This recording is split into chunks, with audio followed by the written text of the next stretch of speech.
Hi guys, it's Kelly here and I'm back with another video for Honeybee Stamps. Today I am using the Bees and Bonnets stamps, dies, and stencils. And then I'm also going to be using some rectangle dies and I think it's Blessings of Spring is what I end up using for the sentiment.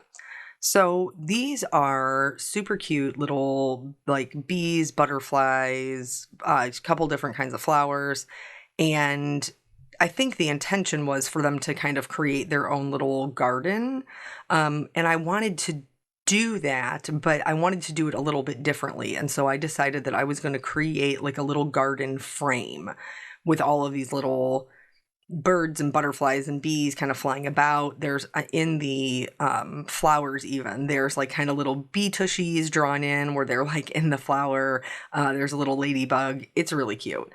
So I am using the Be Creative Intense Black ink to stamp my images. I am stamping, I think all the images in the set except for the sentiments.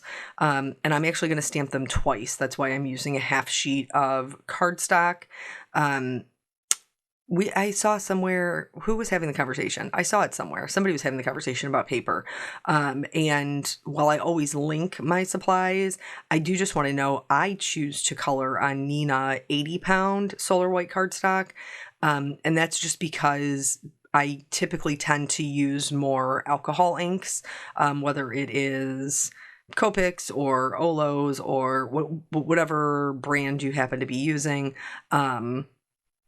They blend in the fibers of the paper, and so I do feel like I have an easier time blending on this cardstock. That doesn't mean that you can't color in other things, and there's some people who really like the Express It Copic coloring cardstock. It's like specified for it, but that's a little bit pricier. So I guess it just depends on kind of where you're at and where you want to make the investment. I learned I learned to Copic color on Walmart cardstock. So switching to the Nina was quite an upgrade for me, which was several years ago. And I've just stuck with it. So I've stamped all of them out on this sheet, and now I'm going to go in with the stencils. So in the stencil set, there are 5 different stencils. If you've never used Honeybee's stencils before, they're great because they're clear so you can completely see through them. But then each of the images is on every stencil. Even if you're not using a layer for that image, it will just be etched in there and nothing will be cut out. So that way they're kind of always in the same spot and it's very easy to line them up. So I just started with the first stencil, which is a lot of the kind of the leaves, and I picked 2 different color greens. I picked one that was more on the yellow-green side with mowed lawn and rustic wilderness, and then I picked lucky clover and pine needles, just to kind of mix it up. You certainly don't have to do this. You could do it all in the same green. These brushes that I'm using, stencils are becoming more and more popular. Now, I am, in addition to my stenciling, I am going to be adding some Copic shading to my ink blending. But you absolutely could do all of your shading with the ink blending and get really, really great results.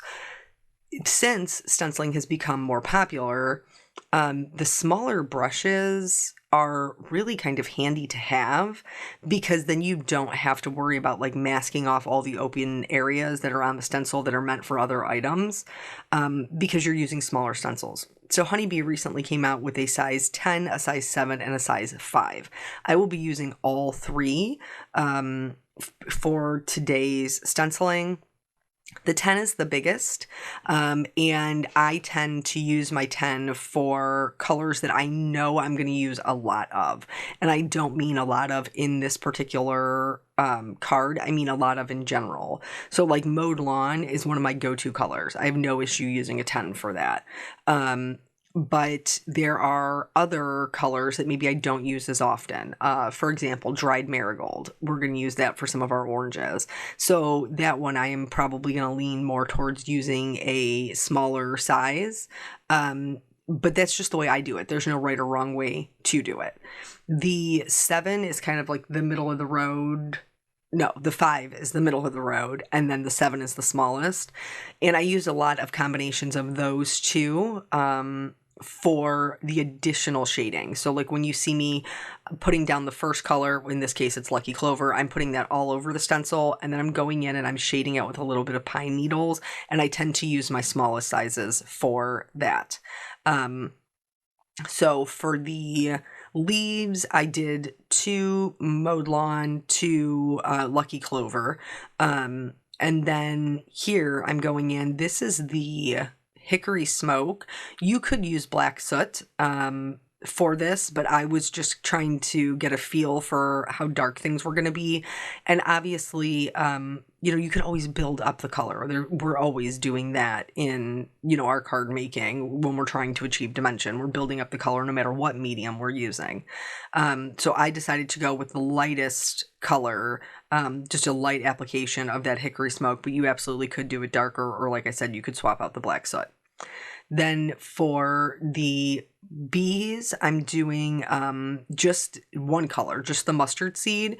And there's so many cute, like, there's so many cute little bees. Like there's one in the poppy, a little bee tushy. There's 2 in the daffodils. One's a little tushy and one's a little bee who's kind of like snugged up inside the inside of the daffodil. And then there is one that's kind of like climbing in the little, I think they're bluebells.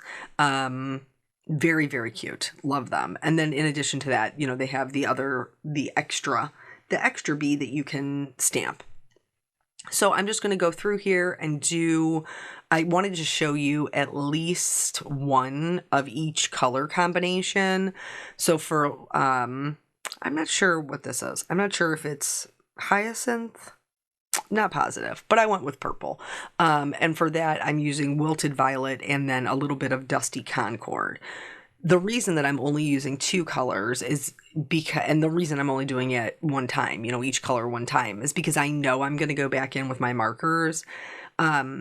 If you are a person who is not comfortable with markers, or maybe you don't have the dexterity to do it, like I said before, you can add all of your shading with your inks and get really good dimension.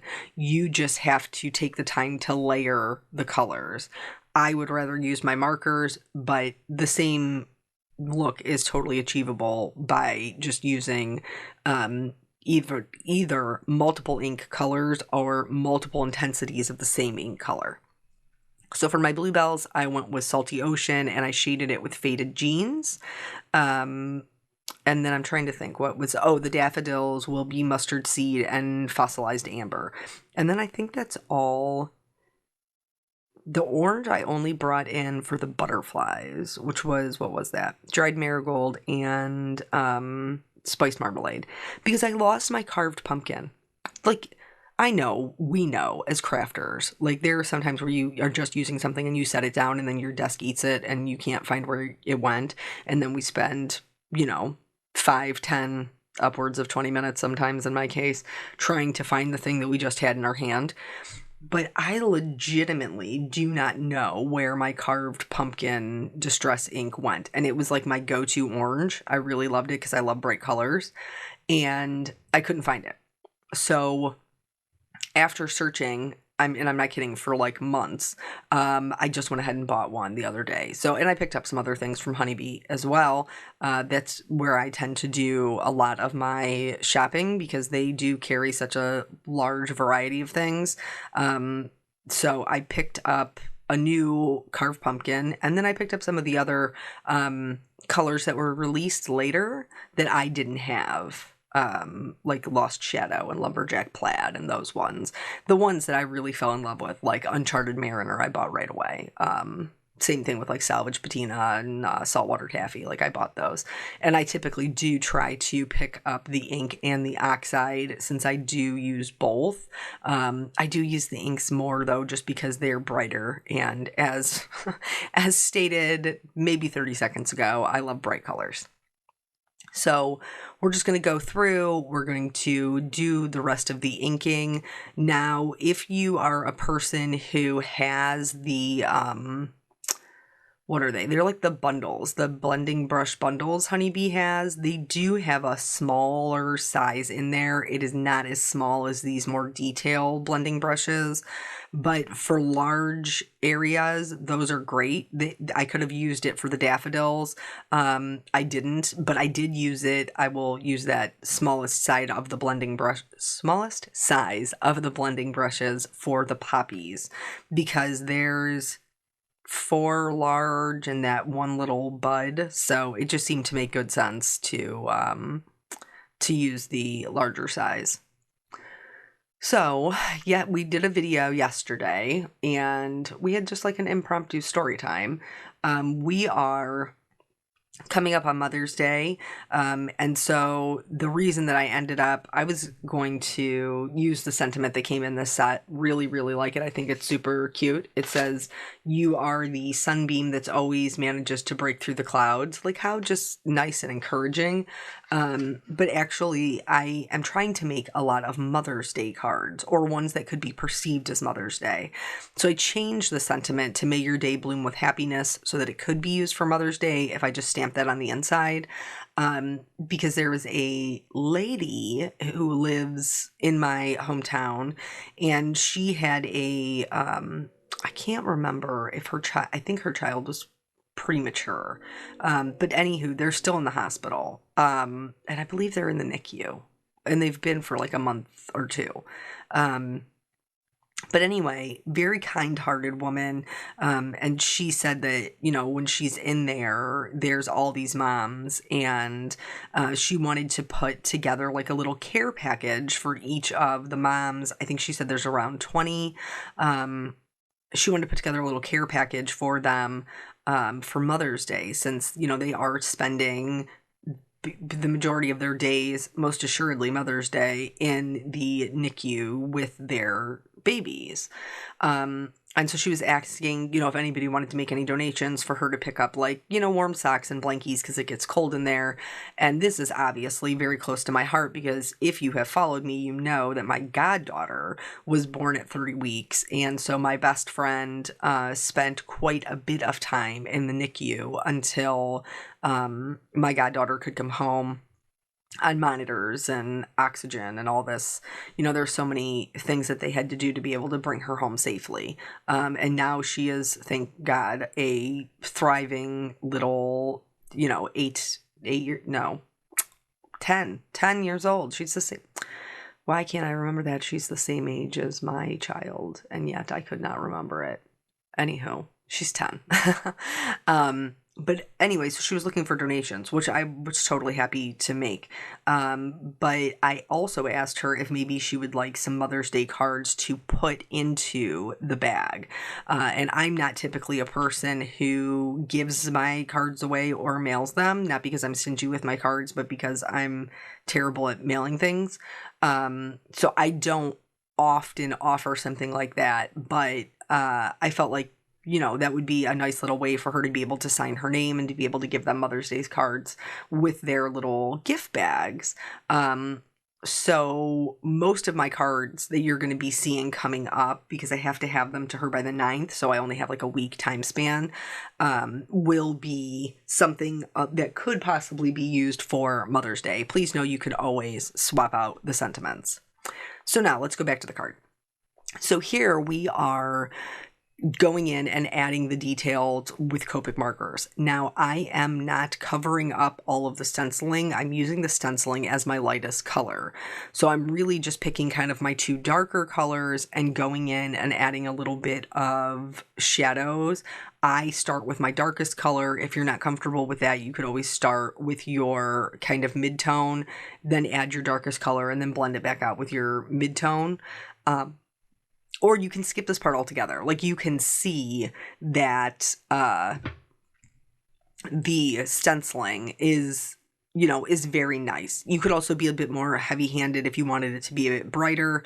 But again, I am a colorist. I am most comfortable with my markers. And so this is just the path of least resistance for this girl. So that is what I chose to do. So pretty much just 2 colors for most of them. The exception to that is going to be the yellows, because the yellows and the reds, honestly, I think are the ones I used. No, maybe I used 3 colors for the blue too. Huh. I told you I was going to use 2 colors, and then I think I've made myself a non-truth teller. But anyway, those colors, the ones that are a bit harder to get good shadows for, especially the yellows, that Y08 is super bright, but it's not going to add a ton of shadows. I did just use the Y08 for my bees, but for the florals, they needed a bit more dimension. The only bee that is the exception is the one that is kind of all the way up into this flower. I did use the darkest yellow. Well, yeah, it's actually an orange. It's a YR24, because it needed it. It needed a little bit of that. So, yeah, again, this is not something that you have to go in. The stenciling itself is beautiful and would make a very pretty card. It would just be a little bit softer. And maybe, hey, maybe that's the look you're going for. Like, it's spring, pastels are very springtime. So if you use the same colors that I used, you would get more of a pastel look for the ink blending. You could also get a much brighter look by using, deeper, brighter colors. So like for the red, I used saltwater taffy and abandoned coral. If you wanted something that was more bold, you could use a candied apple and an aged mahogany. That would be much brighter, and then you would have the contrast from the darker color. So, I try very hard to make sure that I reiterate that it doesn't have to be like mine. It doesn't have to be what I'm doing in order for you to get pretty results. So for the blues, the reason I use 3 colors is because I wanted it to be more on a true blue side versus a like bright, what is that color? I don't even know what I would call that. It's not a Tiffany blue because it's not on the green side. It's just like a bright light blue. But I wanted them to be more on the blue side. So that's why I chose the B20s family. But my ink blending, because of the salty ocean, was a little bit lighter. So I used that I think it was a 00, to just blend that in to the stenciling. These little flowers, you could color them as either Black-Eyed Susans. I chose to color them as Cosmos with a yellow center and a pink petal, just because I was trying to incorporate another color, like more, guys, you guys know I love the rainbow. So I was trying to incorporate a little bit of pink in there. And then I also did the orange with the butterflies. For the daffodils come in all kinds of different combinations, like yellow petals and orange centers, white petals with yellow centers. Like there's a lot of different combinations that you can kind of play around with. I wanted something else in the card to be orange, so I chose to color the centers of the daffodil, those as well. And I just went right over the yellow. Their Copics are transparent. All alcohol markers are transparent, so you can layer the colors. And especially since the orange is darker than the yellow, nobody's ever going to know. The only time that I covered up all of the stenciling was on the black parts of the bees, because I really needed them to be black. So in that case, I did add the black. I used a C7 and then a C5 for my highlight. I apologize that I did not tell you the colors or I did not show you the colors that I used for the poppy. I'm not sure what I was doing and how I got sidetracked. But anyway, it's an R29, an R35, and an R32. And these are just going to make them look more like of a true red, versus how kind of pale they are with just the distress inking. So yeah, I think she has a wonderful idea with wanting to, do the little care giveaway bags. I think that's wonderful, especially since, she's there herself, knowing firsthand kind of what they're going through. And even though she's in the thick of it, like she's still thinking about other people, which is super kind. So I figure I could I should be able to at least match her generosity by donating some cards to give to these mamas who will be spending their days in the NICU. For the poppies, red poppies typically have like a darker center, almost like a purple or a black. So I just reused the purples that we colored. I'm calling it hyacinth because I'm not sure if it's that or something else. But I just reused the purples for those to color in those centers. And then that is going to be the coloring of all of the images. I'm going to color the rest of them off camera. And then we're going to get into the die cutting. The reason that I am cutting out the frame is because I knew I wanted to pop up all of my images. But you guys also know that I despise chasing die cuts around. So I chose to cut out a frame that was slightly smaller than my A2 size card so that I could adhere my die cut pieces to the frame. Then it would become one framed piece, and when I went to go pop it up, I could do them all together. So I'm going to go ahead and die cut all of these out. Now I did lay out my frame off camera, and I am going to be using the press and seal hinge method to adhere this. So all that means is I'm going to put my press and seal down over my project, press it really well. It's going to stick to my glass mat. In order to further ensure it's not going to move, I am going to use my bone folder to kind of burnish it to my desk, and then it will act as a hinge or a door for me to lift up my die cuts to add my adhesive and then put them back down without anything moving. Now, real talk. When I was going through and adhering or arranging my frame, I did not tape down my paper. And then the OCD side of me straightened out my paper. So then when I went to go check it to make sure everything was still lined up, it was not, because my paper was crooked when I picked it up and it was not crooked when I placed it back down. So I did have a little bit of touch and go here where I kept checking to make sure that everything was where I wanted it to be, and then I finally got it. So I am going to add adhesive only to the frame part, only to the frame. And then that way I can flip this back over and adhere the majority of my pieces to the frame. There are some pieces like the little cosmos, the little what are they? Cone flowers. I said cosmos before too, I think, the little cone flowers, where those are kind of tucked underneath, but they don't reach the frame. So I will have to go in and glue those. Same thing with like the butterflies or the birds that sit on top. I'm going to have to go in and glue those as well. Let's talk a little bit about the arrangement while we're doing this. I chose, and you can do it any which way that you want. However works for you to create your frame. You also don't have to use, like I used a set that had all different flowers, so it looks like, it's a bustling kind of garden with lots of stuff going on. But you don't have to do that. If you have a floral set that you love that's all the same types of flowers, you could create the frame with the same type of flower. And it would still be really very pretty. And it would still look like a little garden because, how many people do you know that plant, 3, 4, 5 of the same plant or the same species of plant or the same plant in different colors? Like you certainly could, stretch this into other sets that were the same and not all different.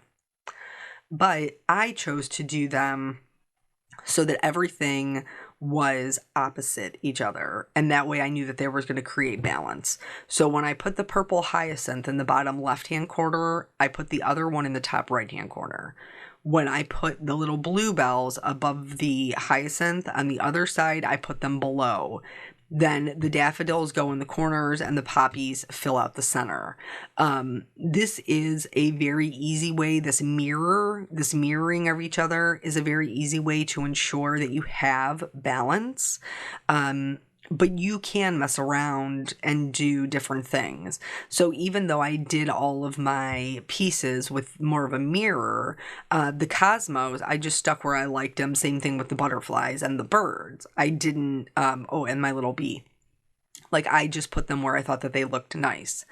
Now here, which is another way that you can use the hinge method, is not just with liquid adhesive or with like a roll-on adhesive. You can also use them if you're intending to pop things up. Now, I knew that I was going to pop up my frame on foam tape. That's why I went through the trouble of adhering it to the frame to begin with, because I wanted to be able to do it as one piece. So that's why the pieces that don't touch, I just went ahead and added foam tape to. That piece of tape that was holding my frame to my cardstock, I went ahead and just ripped off what I could, and the rest I just folded over onto the back.